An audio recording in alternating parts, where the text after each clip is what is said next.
All right, what's going on? Captain Paul here from the locker room. So, just so y'all know, next week or so, I'm going to be very busy. Probably will not be able to release many heavily edited videos, but I'll still be bringing you content more in this form.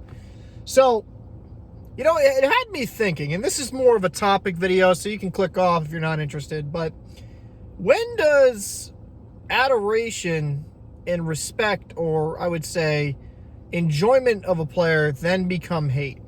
And the reason why I want to have this conversation is I see that a lot with players that are big prospects. Everyone clamors over them. Everybody is so excited to see them be at the NHL level. And then when they finally get there, maybe it's because of jealousy, maybe it's because of, mainly jealousy, maybe it's because they're angry that their team didn't get them. You start to see a little bit of angry vitriol towards a player. And it's not because they did something terrible. It's not because they're awful people. It's just because for a multitude of reasons. I never understood that. And I see that a lot with Connor Bedard. I see a lot of people try to belittle what he's done. When you talk about his offensive talent, you see the physical tools, the gifts that he has, the great potential that he can reach, right? The great potential he has to, reach these great heights that people think he can eventually get to.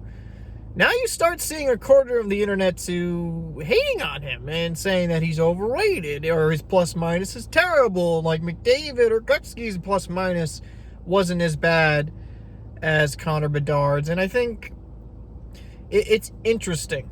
It's very interesting to see because I just enjoy watching great hockey. I enjoy watching talented hockey players. I'm a Bruins fan. The cap says it right here on my head. But, I can appreciate Austin Matthews' phenomenal talent. I can appreciate Cole Caulfield, Nick Suzuki as players. I can appreciate Matthew Tkachuk. I can appreciate Sam Reinhart's great year. You want your teams to win, and you want your team to be come out on top at the end of the day, but I'm always going to have a high level of respect for the players that are playing at the NHL level, and especially the ones that are either at an elite level or show all the signs to becoming an elite player. I don't understand the mindset of kicking or hating on a player just because they're talented. And I see that quite a bit. Is there the perfect hockey player? No. You could argue pretty much every player in NHL history has deficiencies to their game. And that's generally what haters will kind of go to. Like for the longest time with Connor McDavid, it was like, well, his defense isn't great. His team hasn't won a cup. Connor Bedard has mentioned, his defensive plus minus is just not great. There's like Gretzky, right? Gretzky was protected by a bunch of people around him, and he had a talented roster. While there might be some truth in some of the negatives mentioned in their games, there really isn't the perfect hockey player. There just isn't. It's very rare. It's very rare you find the perfect hockey player. Because even the quote-unquote perfect guys, right? Like I know Patrice Bergeron, for example, watched him since he was a rookie. The perfection line. Patrice Bergeron was a fantastic two-way center, is a Hall of Famer. But does he put up the offensive numbers of a guy like Wayne Gretzky, Sidney Crosby, Connor McDavid, things like that?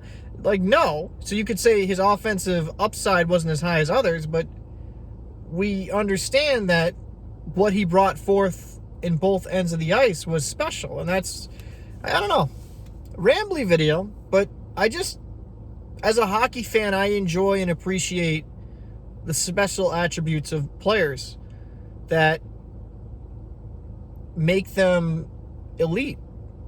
And I don't get caught up in the minutia of belittling players for deficiencies in their game. For Connor Bedard, especially with him, because he's a rookie, and he's 18. And he's not even really reached his full maturity yet, and he's gonna get stronger, and it's gonna be scary if he can put on some muscle and gets even stronger on his skates. Like, Bedard is gonna be a very good player for a very long time, health provided.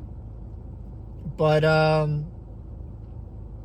yeah, it's interesting. It's interesting to see that within the hockey community, that we don't appreciate that. Maybe not all of us, obviously, but some people, they get so fixated on hating a person just to hate them.